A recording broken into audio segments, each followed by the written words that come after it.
শোন শামিম, তোকে আমি বলেছিলাম না একদিন আমি অনেক বড় লোক হব।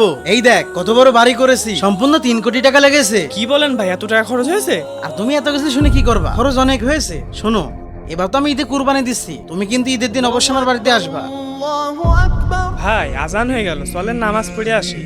নামাজ তো পড়ার দরকার, কিন্তু বাড়িতে মেলা কাজ আছে, তুমি যাও। আচ্ছা ঠিক আছে ভাই, তাহলে পরে কথা হবে না। আচ্ছা ঠিক আছে। 7 মাস হয়ে গেছে এখন পর্যন্ত আপনি একটা কিস্তি দেননি। হয় টাকা দেন নাই বাড়িতে বের হয়ে যান। আরে ওখানে মনে হচ্ছে ঝামেলা হচ্ছে, যাই তো দেখি। ছোট ভাই, আমাকে আর একটা মাস সময় দাও। আর একটা দিন সময় দেওয়া হবে না, আজকের ভেতরে আপনি ছোট টাকা ভাই, দেবেন। এখানে কি হয়েছে? ভাই আপনি ও কোম্পানি থেকে 7 মাস আগে কিস্তি নেছে, একটা কিস্তি এখন পর্যন্ত দিইনি। আচ্ছা একটা কাজ করো, ওর সব কিস্তি মাফ করে দাও। আচ্ছা ঠিক আছে ভাই, যা তো সব কিস্তি মাফ করে দিলাম। কি ব্যাপার, ও মাফ করে দিতে বললো আর তুমি মাফ করে দিলে? তাহলে শোনেন, ওই ভাই আমাদের কোম্পানির মালিক।